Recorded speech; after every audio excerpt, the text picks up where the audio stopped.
thank you everybody for joining us here in Raising the Grade Land. I'm Eric, owner of Rising Tide Landscapes, and today I have Mike with Sonoran Lighting as my guest. Welcome. Well, thank you very much. Thanks for having me on. Just kind of on a whim, like all my guests, I'm like, hey, what do you think, podcast?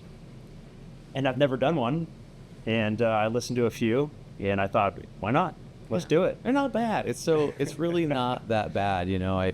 I wish I could have filmed our conversation out there while we were waiting, but it's that easy. It's really just sitting down with somebody and saying, hey, what do you think about this? What do you think about that? Hanging out, having a conversation. The only thing that's missing is a cold beer. Oh, man. I'm sorry. I didn't get the memo. That's okay. Nothing? You know, nope, they don't got us. Maybe next time. I think that's a whole different podcast. Yeah, you know, I think it goes downhill after my third or fourth podcast. Yeah. Pretty sure. Yeah. It divulges. You know, this isn't the Joe Rogan experience. Mike, I like to kind of like square up to everybody right out of the gate and ask them who they are. Who is Mike? How do you define yourself? Walk me down that path a little bit. That's a good question. Well, let's start with this. I guess I'm the fifth of the last and fifth of five kids in our family, and the only boy. And I come from a father that was a really hard worker, and grew up. He was in the construction industry, and it's funny with your parents. You kind of, I think the final lesson that you learn from your parents is after they're gone. And one of the things that my dad he had a killer work ethic, always just work, work hard, handshake kind of guy. Yeah. And I kind of reflected on that about 3 years ago. I lost my dad and started thinking about all the things that he taught me without even really teaching me, just how to be a man, how to go to work, how to do the job the right way, how to keep your word. Yeah. And I wish I would have known that maybe a little earlier on when you're still with me, You appreciate it while he was here. I think you're preaching to the choir. Yeah. I think anybody that's lost their parents knows to a great degree how lucky they were to have them around to be able to bounce stuff off them, but you didn't know you were learning the whole time. Didn't know. I did not know. And that's carried over from business to family, friendships, and everything else. So I guess who I am is I'm a 41-year-old man that has a few small businesses at this point. We get up every morning and wonder why we're doing it. But then you look at your kids. I got 2 little girls and a wife at home. And the answer becomes quite obvious. And so get up in the morning, go to work, give it 110% until you're done, go home, rinse and repeat. Now you could. Yeah. You could be working for somebody, but you've chosen to be an owner and to go into business. Help me understand the why. Well, so my situation was I started working for somebody. I actually worked for my own dad for a long time, and then I got tired of that, so I went to work for the gas station across the street from my dad's business. We grew up in a little town, and I got Local, Arizona? No, actually, it was a little town called Valley Center, California. Okay. And my dad was a business owner there. And it was a small enough town where the business owners all kind of know each other, and local sheriffs always come by and hang out, and the local trailer down the road, and my dad and the sheriff go to lunch across the street, and the restaurant, And so, I think everybody struggles with working for family, especially when you're younger and you get your license and you want to go have fun and this and that. And of course, I knew more than anybody. Yeah. And so they said, I want a little more freedom and not have a thumb over me all the time. So I went to work for the gas station across the street. And then I realized that, this is terrible. I didn't realize that actually working for my dad was better than I thought. So I went back and worked for him for a while. And then earlier on, I kind of got an opportunity to move into, I wanted to be an electrician. I don't know why, but sure. I think that the trade business is incredibly important. I think it's something that is a dying, like you listen to. The money's good, the work's rewarding. You can look back at the end of the day and say you did something. I think there's always a learning curve too. Like you can just keep learning, it's not like, that's probably true with a lot of industries, but like if you're a general manager at Walmart, it's kind of what you're doing. Like to some degree, you've maybe not maxed out, and I hope people don't hear what I'm not saying, but like there's just an endless amount of growth potential in the trades or business ownership. you can build a whole future for yourself. You can create a legacy, something you can pass on to your family and everything else. So I looked at that, and a friend of mine at the time said, hey, why don't you come and work for this guy where I work? And I'm like, well, what is it? Who is he? Well, he's a master electrician, so you might get something out of it. I said, okay, great. So I go and I interview and I get this job, and kind of fast forwarding through a lot of things, and to answer your question of why I decided to do this path, right? Yeah. And so at a young age, I worked for a pretty hard-nosed guy for a long time, and it was always repeating the same thing that I did the day before. He didn't like how it was done, or he was just very, nitpicky, I guess, and I'd always do the job 2 or 3 times, even though I swore I'd do it perfect the first time, or maybe the second time I nailed it.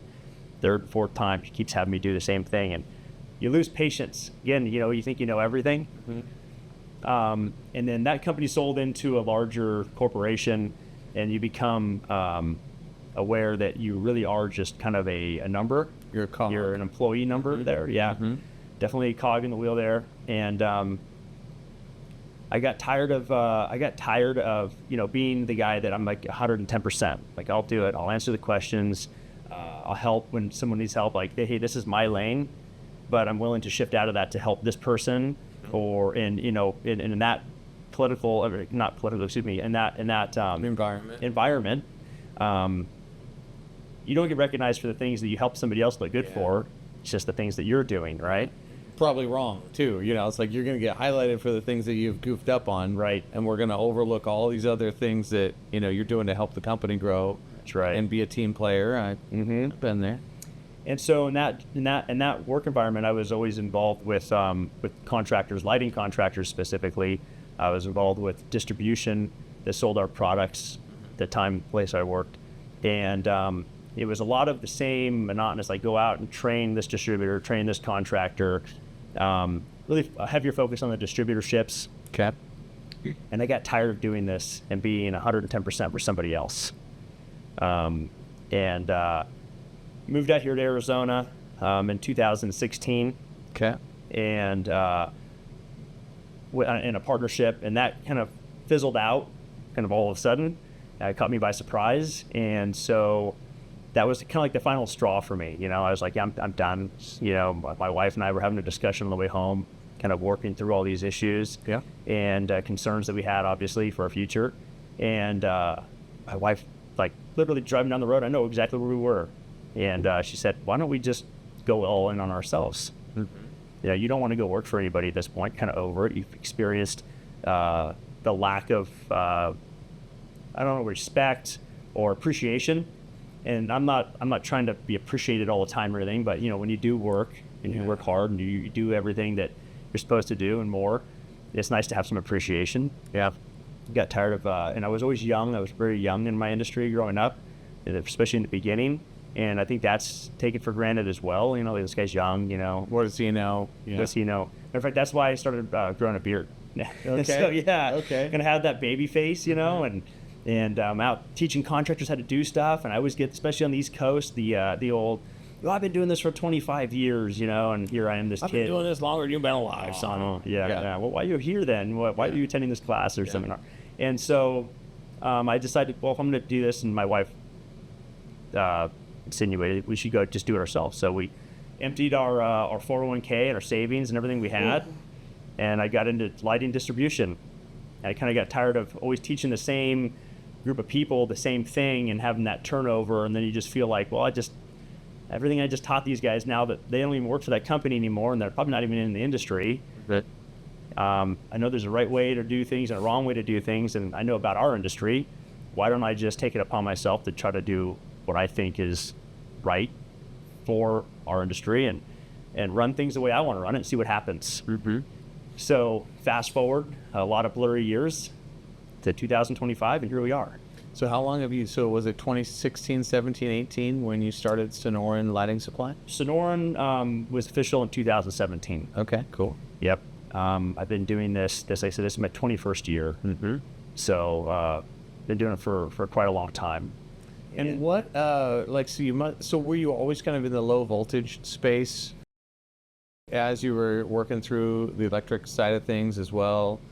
So when I was going to be, you mean like when I was going to be? Yeah, what was your exposure to the low voltage side of things to where you're like, okay, I love this, I just want to do it for myself? It wasn't actually that interesting. I was looking at the electrician, electrician, and when I got this opportunity to go work for this company, it was a low voltage lighting manufacturer. Oh, got it. That's who it ended up being. And so I just kind of fell into it. Okay. I'll laugh and joke with people sometimes, like, yeah, I started working for this guy in, what would that be, 2004, I think, or something like that. And I said, now it's 2024. Now I'm telling the story, last year. Now it's 2025. It's like, I don't know where that time went. Yeah, wow. But now I'm here, and I just kind of just went with it. And I don't know, it wasn't like really calculated. Like, this is what I want to be. This is what I want to do. I didn't see any of this. So it's kind of what you knew, and you liked it, and you're like, I think I can do it a little bit better than my competition. Yeah, and you just service contractors primarily, right, or exclusively. You're kind of a wholesaler. That's right. Right? What's been some of the growing pains and some of the successes of doing something like this? Because I work in a spot where I'm one of your customers. I'm not maybe warehousing a bunch of materials and stuff and then going after other contractors. I'm just like going to end customer, procuring a job, and then going and getting the parts and pieces. What's it like for you when you've got to go to contractors as opposed to just like, there's so many homes out there, but there's not so many contractors? What were some highs and lows for you? The wholesale space is definitely, it's tough to get into if you don't have a lot of financial backing behind. And what I mean by that is, wholesale distribution means just that. I have to have I'm a distributor. You need products. Yeah. So guess what? I have a large inventory of products. Mm-hmm. And so one of my biggest struggles is, there's like this game of like what my inventory is and what I need to justify having on our shelves, as opposed to like what my contractor book of business looks like. Sure. And so I came here, and I've been to Arizona several times because at the time I worked for that other manufacturer. I would come out and I'd support the sales rep that worked for us in this territory. So I knew a few people here and there. When I get out here, and I'd imagine this is probably the same most places you go, is it very much a good old boy network, right? Well, my dad started this, or my grandpa started this. And the valley's small. That comes up every podcast. How small and tight-knit the valley really is for how many millions of people live here. Right. Yeah. I mean, that's a fair statement. And it's getting in with contractors. And a lot of times when you're the new guy on the block, we still are, really. I definitely am. It's how do I break in? How do I change those buying habits of my customers? So like, well, you have to show us value. Like, why do we exist? Mm-hmm. And it's not just because my name's Mike and I'm a nice guy. I have to say hi to people and talk to people. And by the way, I have lights. You should come buy them from us. Like, what's the reason you should, right? And it's just getting that moment of talking with the customer, the right person within that business. And them hearing what your message is. And it's not pre-scripted. I don't have an elevator speech, so to speak, or anything like that. It's just sitting down and give me a minute and talking about what you do, what I do, and why we've been succeeding. And it's been working because we've grown a pretty respectable business out here since 2017. Yeah, it was pretty easy for me. I think Michelle reached out, your business development rep, and just said, hey, would you be interested? Blah, blah, blah. And it was an email. And my project manager had actually stopped in like months prior and was like, oh, you should check these guys out. And there's just another card on my desk. I'm busy. That's the name of the game. And but then it was whatever. So props to her, because whatever she sent out had a link or two that were clickable. And that went to you, describing how to install these particular lights and how these lights work with these lights and how great this system is because of this, that, and the other, and this has got this warranty. And it was really educational and at my fingertips. And so for me, here's a guy that's in the valley, knows the game, wants my business, offers design. We'll take the plans that I give him, and with some time, I don't remember if there's a cost or not. No, there's not yet. Probably. Yeah, maybe someday. But it's a free design service to a great degree, and I can call and talk to him, and he specializes just in lighting. You know, so for me, that was a huge value to have just a lighting ally that's got great products, great knowledge, willing to help, and I can, you know. So that's been great. Yeah. I've been very happy. I think anybody that stumbles across you is going to have to at least do a hard look if they get to see that you've got these power packs available, that you've got inside support, that you're not just a one-man show, you've got stuff inventoried, you've got, I almost don't want to say it because I think that like I want to just like keep it for myself, but you've got speakers. I think sound should be such a part of an outdoor design Outdoor audios here in Arizona, and I have never been asked for them. I was in your showroom with my team looking at everything you did, and we're like, what are those? Why are those in here?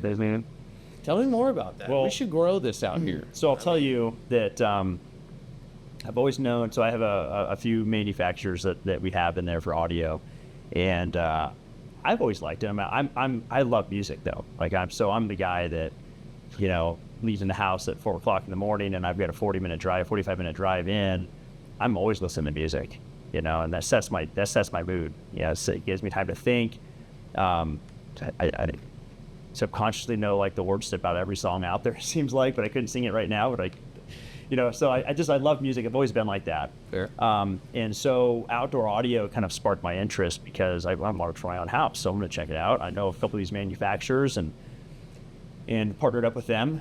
And then I started realizing that, you know, these AV companies that are out here are having a lot of fun, and I want in on that. And what I mean by that, and I want my customers to be in on that. And what I mean by that is that just there's a lot of opportunity for outdoor audio. It's really not as difficult as people might think it is to install it and make it mesh with their home systems or their smartphone or tablet or something. And so the biggest hurdle in outdoor lighting has been just getting somebody that is really used to doing irrigation, maybe it's hardscaping, it's turf, lighting, plantings, to think about audio, because typically they don't. I hadn't. Nobody's asked for it. Like, I'm not gonna go and sell like purple piranhas unless somebody asked for them, right? Like, I'm not gonna think the best kind of piranha. Yeah, I know. But would you have known that, right? How would I have done it? Someone has to tell you. But now, I mean, just after being exposed to it, I felt like a ding dong because I'm like, well, of course, you have in-home audio. Why not outdoor audio? Yeah, the AV guys out there, the audio video guys in the Valley, they're definitely having they've made a fantastic business out of what they're doing. Of course, they cover a lot of other things other than just outdoor audio and interior audio, but there's a great margin in it. Okay, it's a great product as long as you work with a reputable manufacturer.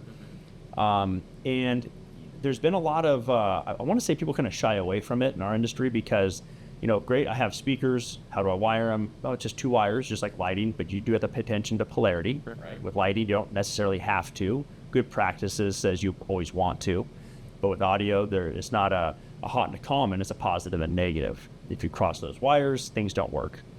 And so understanding that, and then also, well, how do I integrate this into the house? That's been the biggest hang up.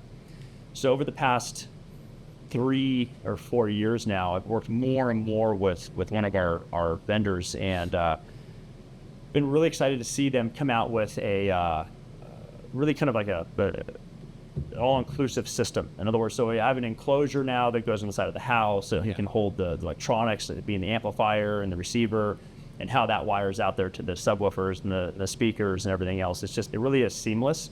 You just got to give it a chance, like anything. Anything new, it's going to be a little bit of a learning curve. But we're down. We want to sell it, and we want you on site for the first one. I mean, after going over it in your showroom, it's not rocket science.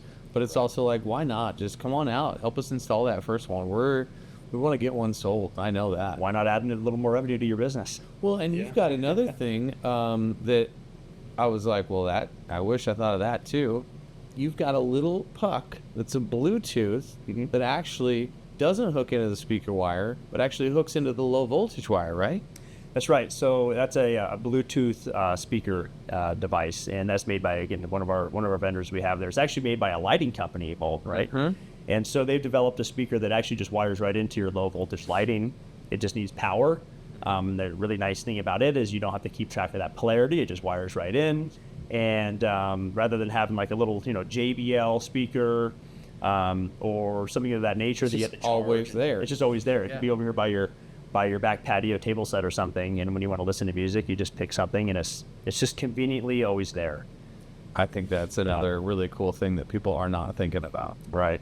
Yeah. Yeah, we just placed our first order with you, and part of it was these really cool strip lights that I think are, I mean, basically, I see them on more and more and more pages. I almost maybe not late to the game, but, we're just dipping our toe in there. Definitely not late to the game. Oh, man, they are so cool. Tell me about those and, like, some of the things people need to be aware about with those. So strip lighting is, it's relative. It's not new. I mean, it's been around for a long time. You see like usually it was always like neon lighting, like people kind of equate like neon sign lighting or something. But it's something that you can use and add safety and security to your house, and not have a bunch of landscape lighting everywhere. If they want to kind of keep it darker, you can put it under the risers of steps. You can put it under retaining walls. You can put it under water scuppers on a water feature or something. I didn't even think of that. I like that. Yeah, and it's just a way to get a light in somewhere without having shining light on it, right? It's just kind of built into your hardscaping, if you were. So barbecues, I've seen it. Oh, yeah. In the barbecues. Very functional lighting. It's dimmable. A lot of different. I mean, I've had the guys make signs for neighborhoods, all the way down to signs for their own company. So you have like a yard sign, like, we're currently doing a Rising Tide, currently doing this landscape or whatever. And they can even use the strip lighting in that, and they just plug it into their lighting. So, might have like a 30-day agreement with your homeowner and say, I'd love to put my yard sign out there. They've used it for that. So it's really kind of like it's a great utility light. You can use it for all different kinds of things. That's a great idea. Yeah. Where do you see the future of things? Is there anything that you think is going to make it like so much easier, or big advancements, or it's always hard to predict the future, but or maybe speak about, are there any roadblocks? Why isn't every project getting lighting? I think it's just talking about it, and so I've learned that, like, when I'm teaching somebody, it's not really like a sit down formal setting to educate them on lighting or something, right? It's just talking about the struggles, talking about, hey, have you thought about lighting? And there's certain ways to do lighting, and there's ways not to do lighting. And so something that we do at our shop is, with an appointment, like if you were to say, hey, Mike, I've got this project, we're kind of newer to lighting, homeowner, I'm going to be doing the full landscape package, and I want to talk to them about lighting. Yeah. Rather than sitting at the office and talking to you about it, I'd rather just go out to the job site and say, rather hey, that too, right? So let's go out there, let's have a conversation, and maybe your homeowner will be there. Maybe you schedule a time where the homeowner is there, and we just talk about how they're going to use their yard, how they want to use the yard. Front yard and the backyard can have two different design approaches. One is like, curb appeal, safety and security, making your way to the front door. You can use different levels of light to draw attention to certain objects and to create that visual direction.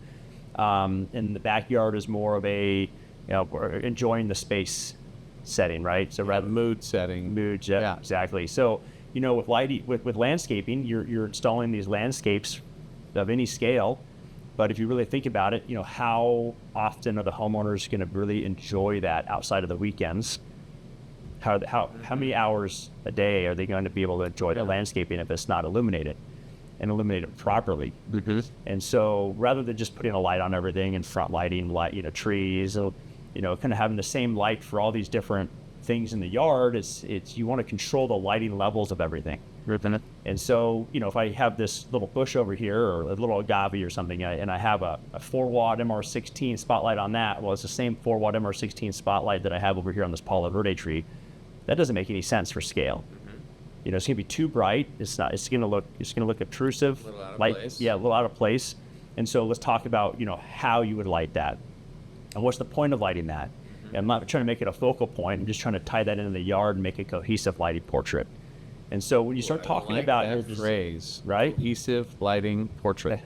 That's clean. There you go. Continue. Sorry. Yeah, no, That's so really good. So you start walking the homeowner kind of through what your concept is, why you're lighting a certain way. I think they find more value in that. That's how I teach. I talk about what I know. I don't tell, there's not a textbook that I've learned out of. There's not there's classes that are out there, people talk about it, but really you kind of have to be somewhat talented in what you're doing. To hopefully to be able hopefully to you know what business, you're right? doing. Yeah. And so some people, they can't talk themselves out of anything, or they can't talk anybody into anything, right? And I just think that you're not trying to sell it. You're trying to create a buying experience, not a selling experience. Yeah, I think last couple podcasts, even today, was just really about listening and listening and listening. And if you're listening and you can kind of craft what they've told you into a picture that they can push buy on, you're going to have some success. Absolutely. It's asking them, well, where's your favorite place to sit in your backyard? They might have this big patio set, but their favorite place is the bench that's over there. Well, with lighting, if I'm lighting everything from one direction, assuming that it's at the back patio, but really they spend a lot of time in the hot tub that's over here, two things have changed. Your viewpoint's changed, how you're viewing everything, and also think about the elevation difference. Sitting 4 or 5 feet above grade to sitting at grade. Yeah. Well, how does that affect the path lights that are around you? So these are things that I'd like to bring up when I'm talking about lighting design, not just with my customers, but also if their customers happen to be there as well. And then they start thinking about that, how they're going to use it. And they just become into it, right? And if the budget is there, if they have the money to do it, they'll spend the money to have it done the right way. When it gets down to like, well, I want to cut this down, I'm at $12,000 and I need this to be $8,000. Well, then you can turn that into, well, what can you live without? I've kind of walked you through, rather than just giving you a proposal and a package of, I'm going to have 43 lights, 2 transformers, timers, labors, wire. It's more of a detail of what you're going to do, and by that you've educated them, and when we kind of turn the page on, you turn the table on them of what do you want to live without out of everything we've talked about. They kind of start thinking about it. Chances are you're probably going to end up doing the whole portrait. Yeah, I think that's a funny part about budgets is I would encourage people to have a budget and then maybe stick to it, because what happens so often is people don't have a budget, and so then they get a number and they're like, well, that's too much. Okay, well, what's your budget? Well, I don't know, but that's too much.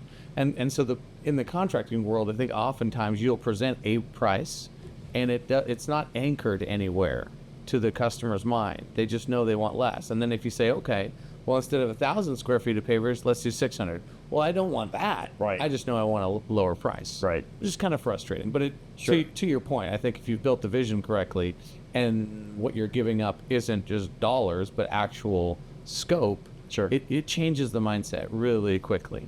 It does. And there's always ways to save, right? So there's different grades of anything out there. In our world, you really have, like a brass product, and on the other side of that's an aluminum product. Glad you're speaking to this, yeah. Right? So brass and aluminum. Well, a lot of lights and a lot of reputable manufacturers make aluminum products, but they also make brass. In my opinion, you have something that's down, and we don't have a lot of groundwater here in Arizona, but our water is very hard here. Yep.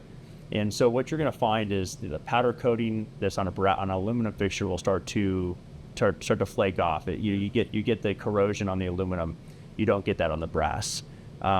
Typically, one's going to carry a much better warranty than the other. And then the lighting, whether it's a lamp that goes in the fixture, like a drop-in style fixture, or it's an integrated fixture, that's going to have a different warranty to it as well. Yeah. But you're always just better off going with the brass. Now, if you need to save some money, you can go to aluminum. We can do that same job. I can make it look exactly the same, but it's just your expectations need to be a little lower as far as longevity. Right. Yeah. You basically trade dollars for risk. I think we talked about this. So Dave with Valleywide was a recent guest, and we talked about, hey, it kind of costs about the same to install the starter pack, the mid-grade, and the high-end paint. We're just swapping out the paint. Yeah. All the prep and all the time. Labor's the same. All that stuff's pretty much the same. So it's kind of, how long are you going to be here? And I think that needs to be part of that holistic approach to when you're at a customer's residence, of really being, feeling like, you're a guest there, and kind of act accordingly and respect their budget. But also, to your point, I think really point out like, hey, this is what this is. This is what you're getting for this price. This is what this is. Or we've got this over here that's brass and going to last a long time. One of the things I think you said to me, which is really, I think, spot on, was in the brass line, you've got so much more confidence as an installer just for the life of it. you know, that if you don't necessarily have to worry about it just being, you know, perfectly above grade or something, a little bit of dirt gets around it, it's still brass. Right. You know, it's still going to last that much longer versus just aluminum in general. Right.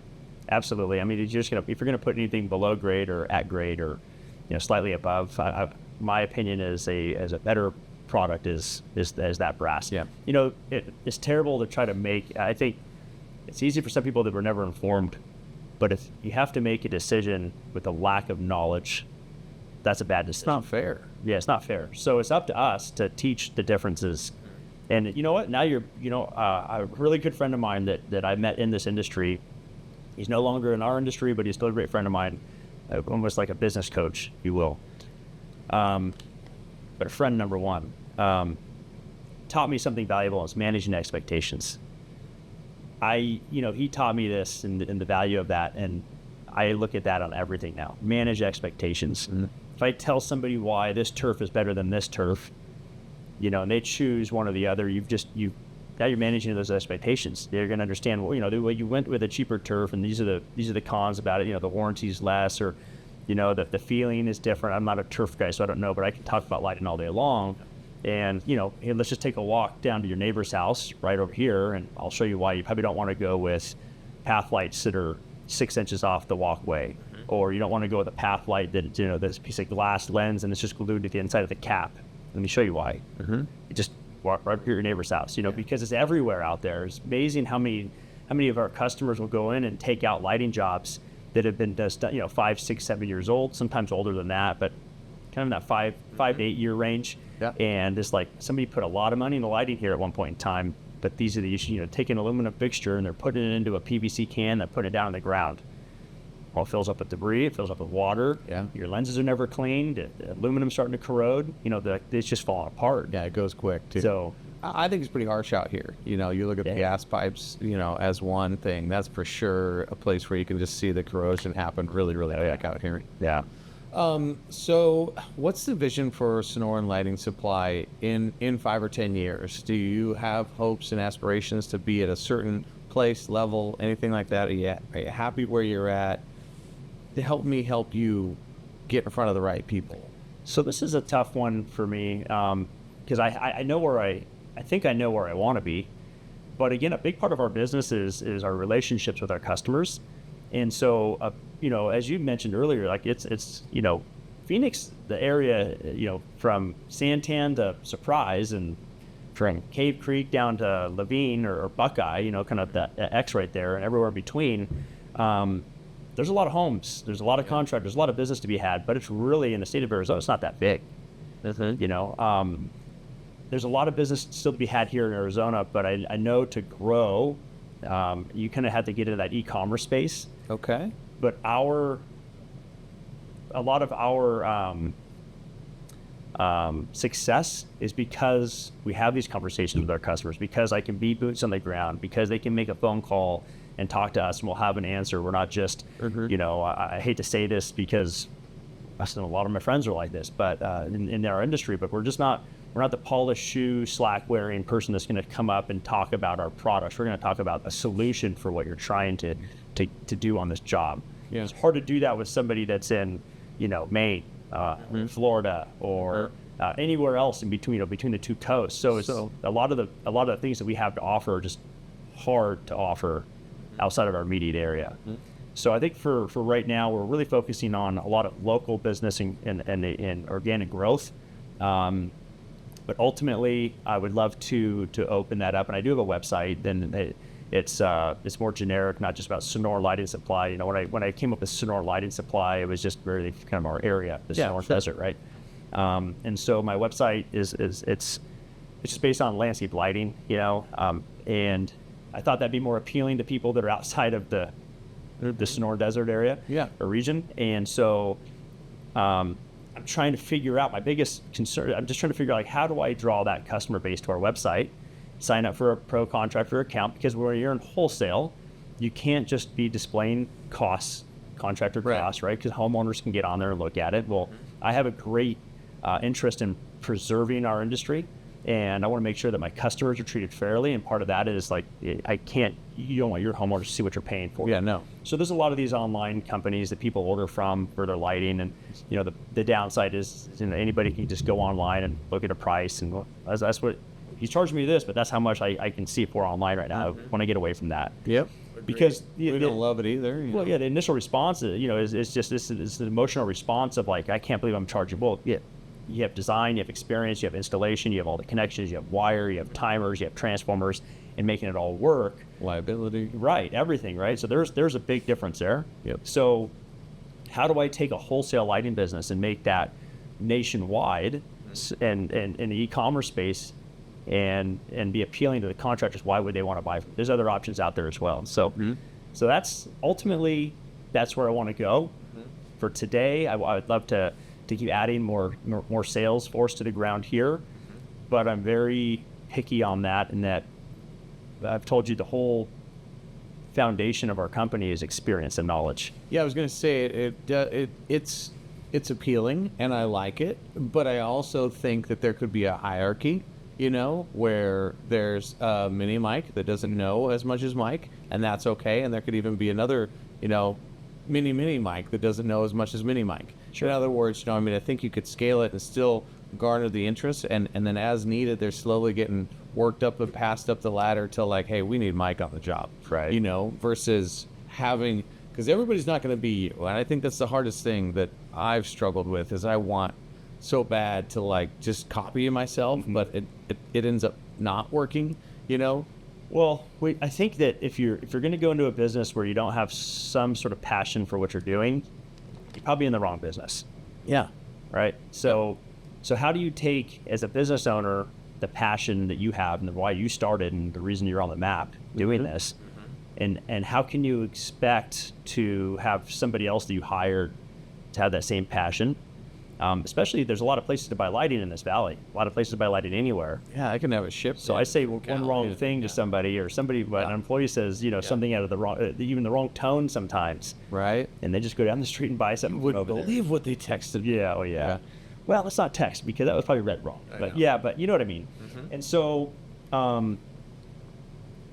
but the key to business is being able to scale it if you want to be successful. To a high degree. So you're kind of like in this, like, well, I have this passion and I want to make sure things are done a certain way. I'm not a micromanager. I don't like to manage people.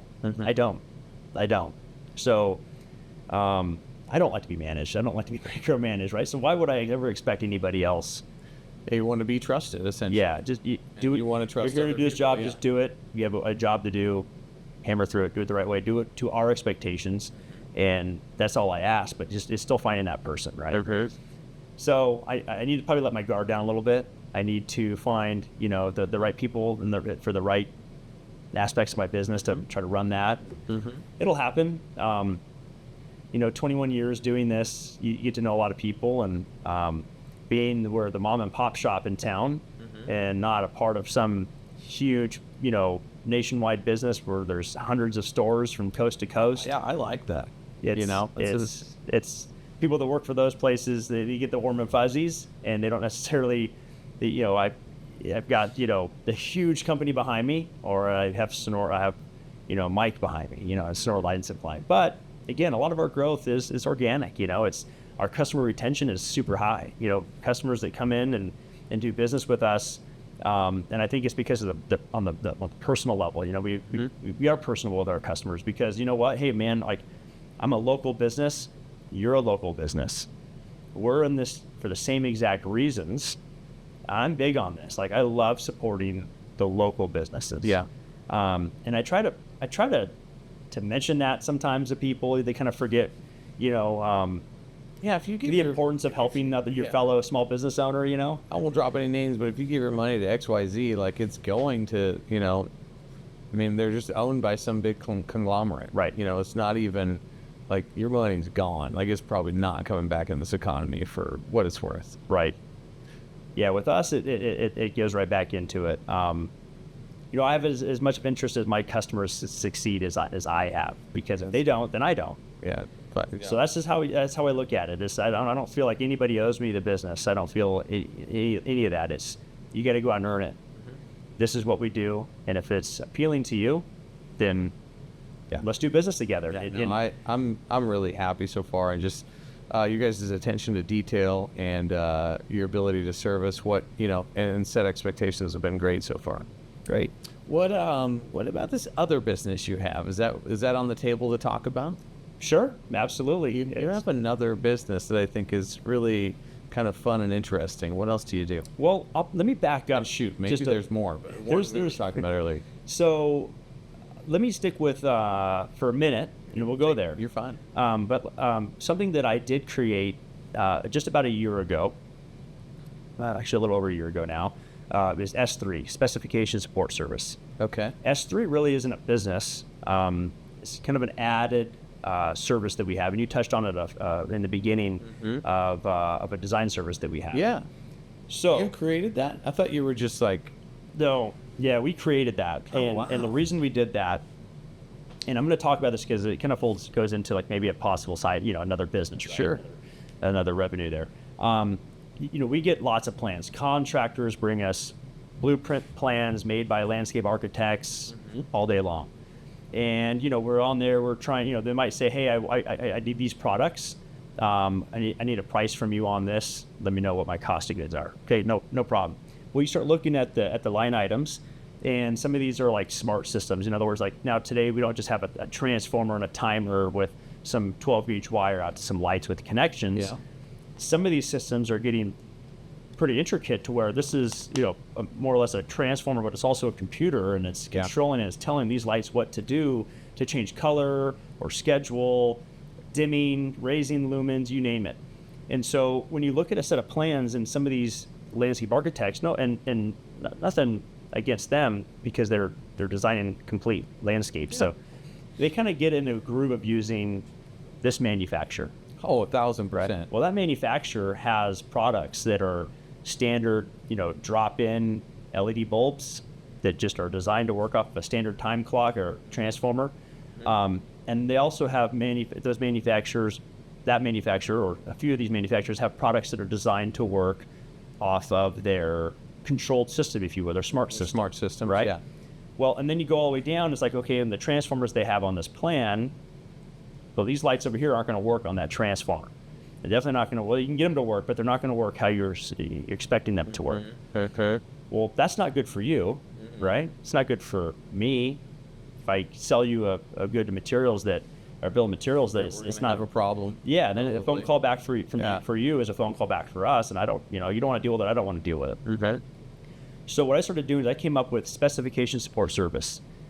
And that's a service that we initially started going after and talking with the landscape architects about. It's like, hey, you're doing this. Here's the reason we're doing this. I love lighting. Number one, lighting design. If there's one of the passions I have in this industry is actually the design aspect of it. Being a distributor, I have no control over it. Like I'm selling products, I'm educating contractors. I don't design lighting jobs as a distributor. We certainly don't install or contract. It's a conflict of interest. So I've always kind of been locked into this, just selling the products and educating contractors.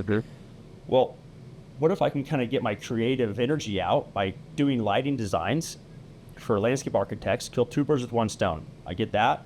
And I also now can create a lighting job that's going to work. It's going to have everything on there. It's going to have even code and recommendations of wire burial and the proper connections to use. And we go one step further and not only make a lighting package that's going to work and be complete, but we also do the engineering behind it as well. And that's never, ever done by any of these landscape architects. So I mean, your wiring spec, like how far of a run you can do with 70 watts, and this is your transformer, you need this many home runs. Yep. Yeah, we did that on mine, actually. Right? Yeah. And so now you're going to get this plan. It's going to be complete. There's a design on it. There's transformer locations based off of available power spots, or those are some of the questions we had to ask, like, hey, where do you have power available?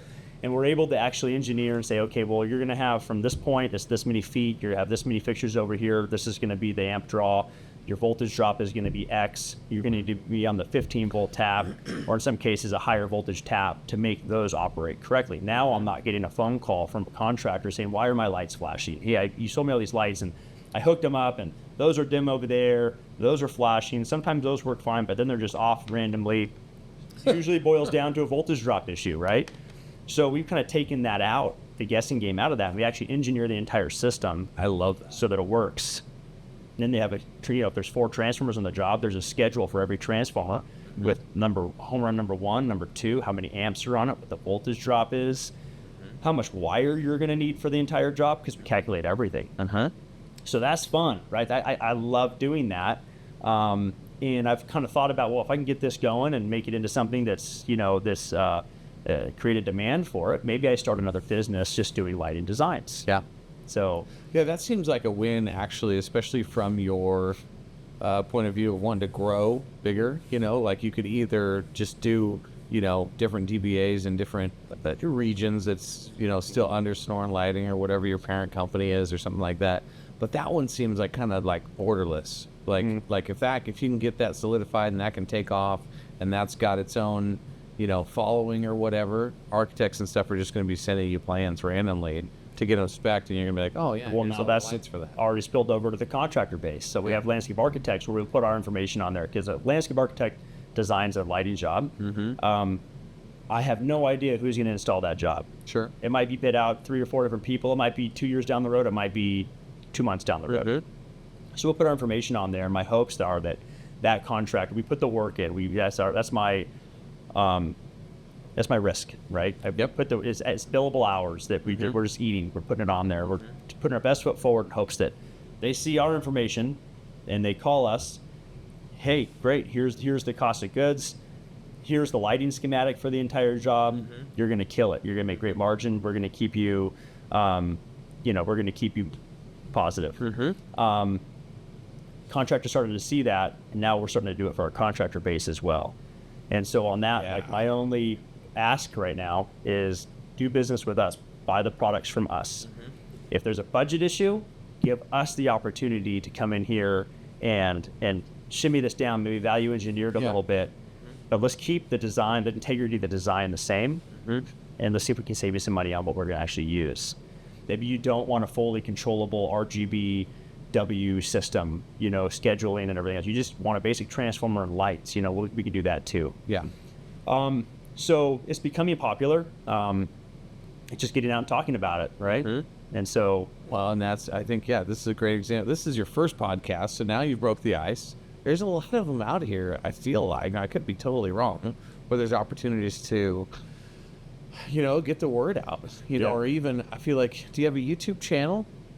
We do, yeah. I need to do more with it, but we have a YouTube channel and an Instagram and Facebook and everything else. So I just, it's taken me a little longer I see the value in it, but it's taken me longer to execute a really good plan on the social media side. Yeah. Again, I love the videos you've made. Like, that was part of the reason why I was like, oh, cool, I'm excited. Let's go meet this guy. The actual guy doing the videos that's so smart and knows all this stuff is who I'm going to get to talk to. I'm in. Cool. Well, I'm glad. That's awesome feedback. So thank you. I appreciate that. They're high-quality videos, too. Like, they're very quick. They're very informative. Like, you would do well to push those harder, I think, and get those in front of more people. What's funny about the videos, I was doing videos at the company I used to work for, the manufacturer, and at the time as a manufacturer that was, opened up with a lot of points of distribution, and there's still some local points of distribution around here that are big names that if you go in, they're playing a video and I'm on the video. Like, it's like, that's not that guy. It's a lighting company. Yeah. So, the videos are good. I plan to do more of those. It's just time. If I could just figure out how to, double my time. Amen. So it gets back to, hiring the right people and... Well, delegating, Exactly. I keep referencing the same book because all of us owners are the same, man. Like, we want to do it ourselves. We run out of time. There's not enough hours in the day. We're at 60, 70, 80-hour weeks, and it's just like we got to shut it off at some point. Yeah. And especially when you got little ones at home. They want your attention. Your wife does too. They all need it.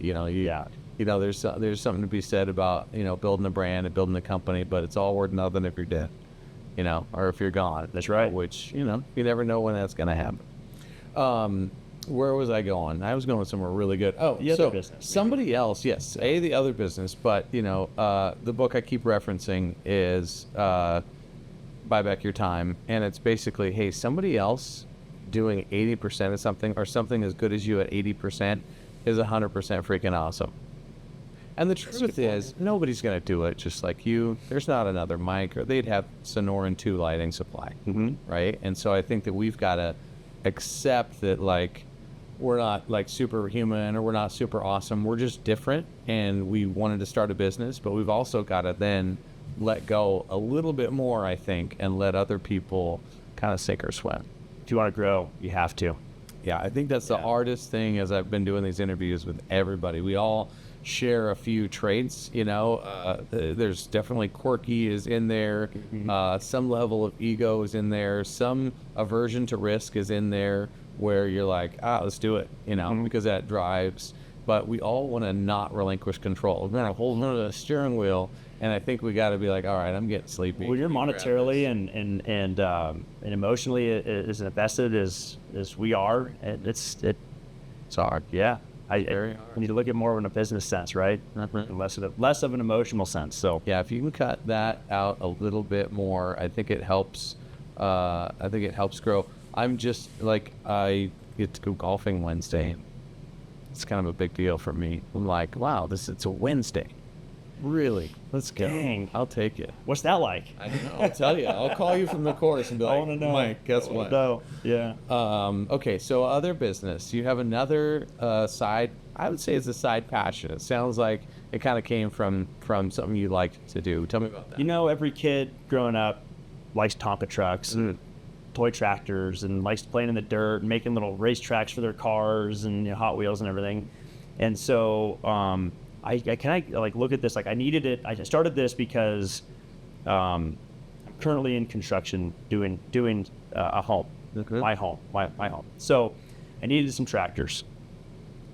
Started looking at, well, what's it going to cost me to rent and do all this? And I have the opportunity I have a friend that is really talented. He's been in the dirt working industry for 41, 42 years, something like that. And he's just so efficient on a machine, right? And well, I need a lot of dirt work done here. And so, like, the way I think is like, well, how about I just go buy a machine and we'll just do all this work, because I know I'm going to keep it busy for the next 18 months or so. I don't want to pay for somebody else's rental, right? Pay there for a tractor. So I just went and bought my own. And that turned into like, well, I kind of need like that kind of tractor too, you know, and yeah, right. So and it's a risk and reward thing, but and so I bought the equipment, I bought a truck and some other things, and you know, if it wasn't for that, like, this isn't all me though. Like, this is just maybe my wife is right there with me, but she likes to remind me, like, yeah, this is your crazy, like, you know, like who goes and buys equipment because you're gonna need to use it on your house for you know, a little while. Well, if I turn this into a business, then I have all the availability to use these tractors myself, and I can go make money with them, so that pays for the tractor. And so we started another business, and that actually is something that we're licensed, bonded, insured at this point. That's awesome. And we'll see where it goes. You know, we are in the green space. You know, we're working with landscape contractors that need dirt work. We're working with pool builders that need pools dug. And again, I've said earlier, like, this is very much of a good old boy network out here in Arizona that I found that out. Trying to break into it. And so I'm not the guy that's going to go out there and be like, hey, I could do it for $5,000 less than this other guy. Like, that's not me. Sure. I would hate that to be done to me. That's not me. Sure. Yeah. Put my best foot forward. Here's what it's going to cost me, and here's what it's going to cost you. Knowing what it's going to cost me, and I'll do the work for this, you know. And if it works out, then great. And if not, then I'm pretty busy with my own tractors right now too. But we started this up in 2023, and last year became official. In regards, like, doing it the right way, being a licensed contractor and everything, and we'll see where it goes. How fun. We'll see. It's got a cool name. You know what? I had the most fun creating the logo and the name of the business. I thought it was kind of cool. But you're gonna share any of this, or is it kind of all under wraps? No, it's not. No, nothing's under wraps. It's called Paydirt Services. Okay. You know, and I had a really talented friend that does graphic work, and he made this really cool logo of a tractor with a cactus in the background and dirt and like gold chunks in the in Arizona you get a gold mining kind of. I think that's a fun name and a good vibe. Yeah, I think maybe some people see it online and we say both have cactuses in our logos. We do. Yeah. We live in Arizona. I know, right? There's fortunate enough this is only in a very small region here, so you get to run that. Oh, I know. I absolutely love it. Yeah. Last question, and then I'll kind of let you out of here. just pretend, you didn't have kind of this path for your life. Do you see yourself doing anything else? Like, you know what? I would have been an artist or a librarian or an astronaut. Is there any other, like, place you thought you could have fit into that you never explored just because of life, being life? Man, so I haven't really given that a lot of thought. I think that's the idea. Yeah, I think probably based on, I think there's always regrets that you didn't do something, right? Okay. And one of my biggest regrets is I wish I would have maybe served in the military, right? Mm-hmm. And, it's like such a different path than I'm on right now. Mm-hmm. But at the same time, there's just, to me, like the honor of would have been able to do that, mm-hmm. And maybe turn that into a career or something. Sure. Because, besides playing with tractors and stuff in dirt, you always want to play Army Ranger or something. Yeah. You can go have fun and get dirty and, roll around the bushes, shoot each other with BB guns and stuff. Yeah. That and then some. Yeah. My nephew who you met served, and it's tough. There's a lot of, it's for a special person, and I have a lot of gratitude for those that are willing to ultimately sacrifice a lot for that purpose. Hats off to them. Even stateside, a lot of these boys are, getting disability at some degree from what they've put their bodies through too. So I agree too. I was on the fence at that age, and then I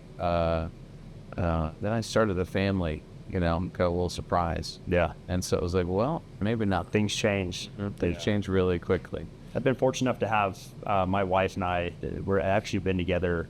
We were dating for about a decade, and then we got married. And 27 years into this thing, and together. Congratulations. Yeah. And thank you.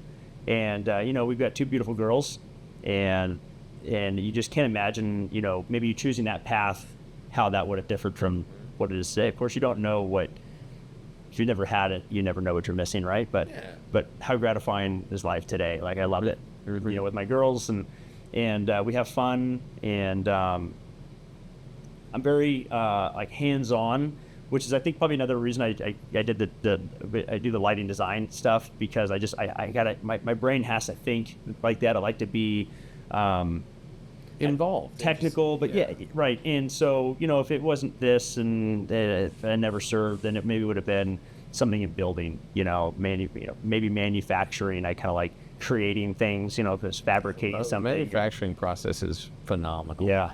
And have you done like factory tours and stuff with any of your vendors? I have, yeah. That's a trip. It is, yeah. And it's fun, and it actually was really neat. As I guess I could speak on this. One of our manufacturers is different than the others in that they're very detailed in what they make and how they make it, and their kind of their approach to lighting, and it's very universal in a way that you can build different things out of it. And which one is this? That would be Lumion. Okay. Lumion's. I have a lot of great vendors. Don't get me wrong. I agree. And I've got local vendors, and I've got vendors that are out of state.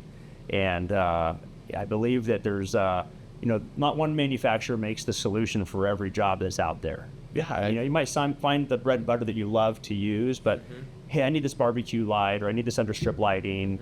Or I need an underwater light, that's a tough one. Or I need a really good well light, and these are what I need and what I expect out of this well light. And so you might have to reach from different manufacturers, and that's why we have multiple manufacturers. But just the way I think, and trying to be technical, it makes the perfect fixture for that application. It makes that manufacturer a lot of fun to work with. So yeah, you look at that, and you're like, if I was in manufacturing, I'd be doing that right there. That's kind of cool. Yeah, I feel like it's got to be tough because there's such a wide variety of lights and finishes. Like, nobody can nail them all. Oh, yeah. I feel like, I don't know. I think that's why we have that many manufacturers. It's like car parts or any other large industry. Like, you're just not I don't know, microphones. There's probably 400 different microphones you can buy for all these different very unique applications. I want to use some of the lights that hang in the trees. I'm dying to get a job where somebody will let me hang some lights. Those are trick. Little pendant lights hanging In the trees, you know, not the rope lights from Costco that everybody's got, but just pendants hidden kind of in the trees. Right. Once you see it, I feel like it's hard to not want to do It's that. an amazing look, and it comes down to design, right? I mean, it's just when you start to think about that kind of lighting, it takes your lighting projects, it takes the ability, your skill level, and it just magnifies it. I mean, your jobs that you're going to get from being a little creative with lighting is, and introduce some down lighting to replicate maybe some moon lighting, like a full moon, coming down to the tree or something, lighting up a tree just right, capturing the entire canopy, not front lighting, having shadowing, incorporating all these different things. Like when you need the right products to achieve those. So when you're ready to do some down lighting, I'm excited. Yeah, let's do it. I also need to get out and work on the business a little bit, not in the business, like everybody says. But I heard that's the thing to do. I'll have my days at the time. Hey, thank you so much for coming through. This is a lot of fun. Thanks for having me on. Appreciate it. See you again.